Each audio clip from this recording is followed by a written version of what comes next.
Hey everybody, Angus Thorne here, and I like airsoft, and so I built a little airsoft range in part of my garage, and then this is my favorite. This is a replica airsoft Colt 1911, modeled after the Musoc 1911, which I like very much.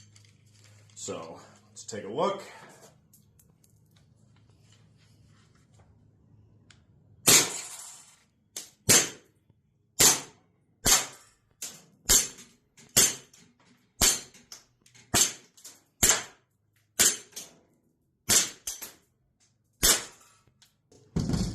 Feels really good, feels really realistic, feels comfortable in the hand.